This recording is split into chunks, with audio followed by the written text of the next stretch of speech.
Hello students, good morning. Welcome back again to our class. This is Screen 121, Introduction to Philippine Criminal Justice System, and this is Miss Malaya going to teach. Okay, for this morning, we are going to tackle what is non-institutional correction, which is the second approach, and our fourth pillar, which is state correction. Now we have here in our probation law in the Philippines. So what is the purpose of this one? This is to provide an alternative to imprisonment for qualified offenders, promoting rehabilitation and reintegration into society while protecting public safety. As well as, so this is the PD 968 that was amended by RA 10707. This law governs the granting of conditions of probation in the Philippines. Now, let's have eligibility for probation. Ito yung mga kung sino po yung pwede makapag-apply ng ating probation. Una po, yung ating defendant, kailangan po convicted po siya sa trial court. Ibig sabihin po, meron na po siyang hatol.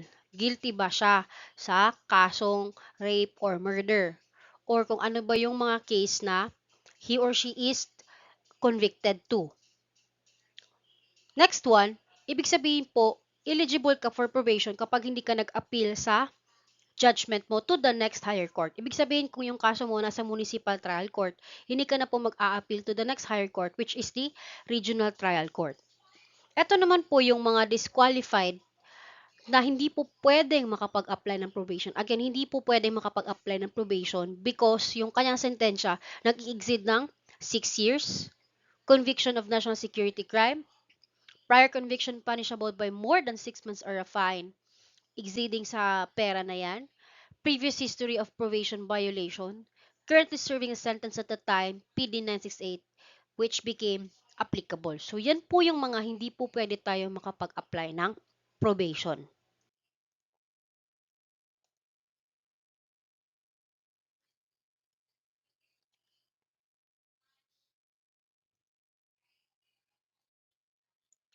Ngayon naman, puntahan natin yung application and granting of probation. Paano po tayo mag-a-apply at saka paano po tayo magbibigyan ng grant para makapag-probation po. We have sentencing. After convicting and sentencing a defendant, no, yung trial court natin, meron siyang discretion para makapag-grant ng probation instead na ma-imprison siya or ma-incarcerate siya inside the correctional facility. So, yun yung sentensya. Pangalawa, application and review. So, titignan natin yung ating defendant kung gusto ba niyang mag-apply ng probation. Kung gusto niya mag-apply, papasabit natin siya ng application doon sa trial court kung saan siya binigyan ng sentensya. Kung ayaw niya mag-apply, edi doon siya sa loob ng presinto. Pangatlo, appeal. So, filing a probation application, wini-waive daw niya yung right to appeal to the original conviction. So, ibig sabihin, ayaw mong mag-appeal kaya nakapag-apply ka ng probation. So, pwede kang mag-apply ng probation kasi nga, waiving your right to appeal to the original conviction can grant probation.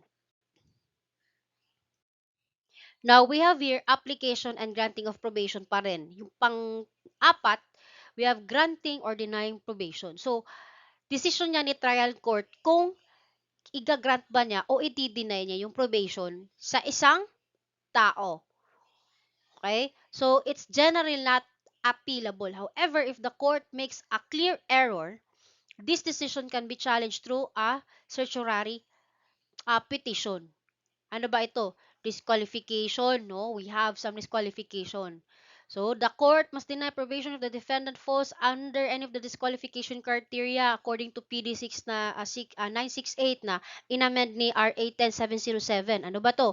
Yung kanina mga minention ko, yung nagsentensya mo, exceeding siya ng 6 years, convicted ka for national security crime, previous convictions exceeding specific thresholds, and yung isa, no? So, yung mga sinabi ko kanina, those are disqualifications para hindi tayo mag-grant ng probation. But generally, pwede tayong makapag-probation if wala itong mga disqualification na ito. Now, meron tayong probationer's obligations. Ano ba yung mga trabaho ni probationer? Si probationer, kailangan po niyang mag-comply ng mga court-imposed conditions, for example, reporting, community service, avoiding specific activities. Yung probationer, yun yung defendant natin na nag-apply ng probation sa korte kasi mas pinili po niya na hindi po makulong doon sa loob ng correctional facility. He is free in the community but with conditions. Ito yung mga conditions na yun. And as well as respect laws and avoid further criminal activity. Ito naman, violation of probation. Kapag ka naka-violate ka ng probation, this can lead to the revocation of probation and serving the original sentence. So, imbis na nakapag-serve ka na ng probation ng 6 months, ano lang, na-revoke kasi nag-violate ka ng mga rules and regulations. So, you will be again serving the original sentence. We also have the final discharge of probation. This is the successful completion of the probation period leads to a final discharge and removal of criminal record. So, that's the final discharge of probation. Now, what are the benefits and advantages to the society?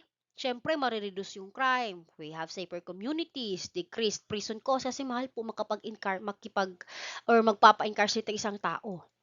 Next is the offender. Second chance of rehabilitation, avoiding stigma of imprisonment. And to the government, of course, lower correctional cost. Magkakaroon tayo ng increased productivity from our reintegrated citizens. So, yan po yung probation. Okay? Now, punta naman tayo ngayon sa pardon. So, pardon as executive clemency in the Philippines. This is based on Section 19, Article 7 of the 1987 Constitution. Yung presidente po natin, nagkaroon po siya ng power para makapag-grant ng executive clemency. Kasama po yung reprieve, commutation of sentence, yung pardon na sinasabi natin, and remit fines and forfeitures after conviction by final judgment, except in cases of impeachment or otherwise provided. So, absolute power po ba ang pardon? No. Well, the president, no, uh, holds the power of clemency, it's not absolute. Okay, again, these are the limitations na hindi makapag-grant ng pardon yung ating president. We have impeachment cases, election offenses, and doctrine of separation of power. So, yan po yung mga hindi po pwede, hindi po absolute yung power ni president. Now, meron tayong iba't ibang types of pardon. The first one is the absolute pardon. Ibig sabihin po, completely extinguishes yung criminal liability ng ating defendant and marirestore din yung kanyang civil rights. Meron naman tayong conditional pardon which releases the offender from prison under specific conditions. But if mayroon na siyang na-violate, it can magkakaroon ng re-imprisonment yung ating defendant. Now, we have absolute pardon purposes. What are the purposes of our absolute pardon? This is to promote justice and mercy in exceptional cases. Probably they can address errors in the judicial process, encourage reforms and social reconciliation. That's for the absolute pardon purposes.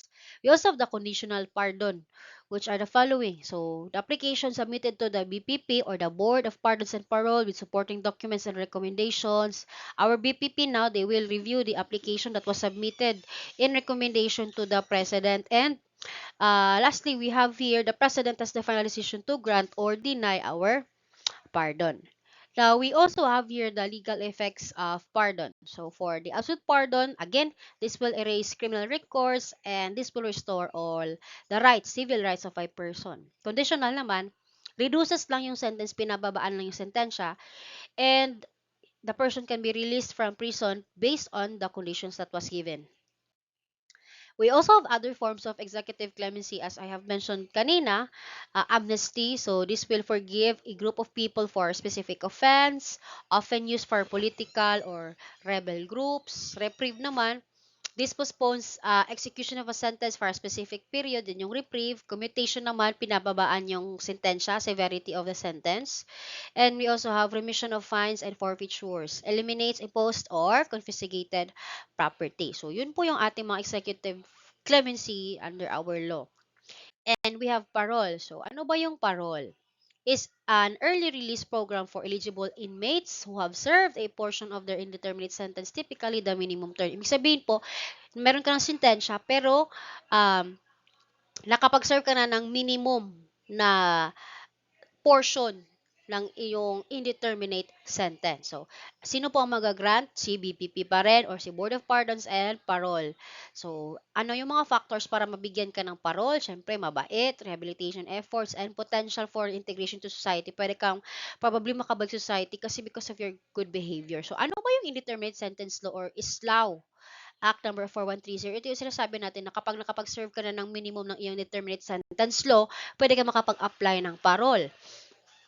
So, establishes an indeterminate sentence system where judges pronounce the minimum and maximum terms of imprisonment, leaving the actual release date to the Board of Pardons and Parole. So, this will aim to encourage good behavior and rehabilitation within the prison. So, sabihin doon, ang kaso mo, yung sentensya mo is 10 years. So, yung minimum na masaserve mo ay dapat mag-serve ka muna ng 6 years. Oh.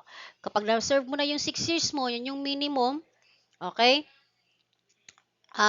Pwede ka makapag-apply ng parole kasi na-serve mo na yung indeterminate sentence mo na 6 years. So, yung 4 years, pwede ka mag-parole.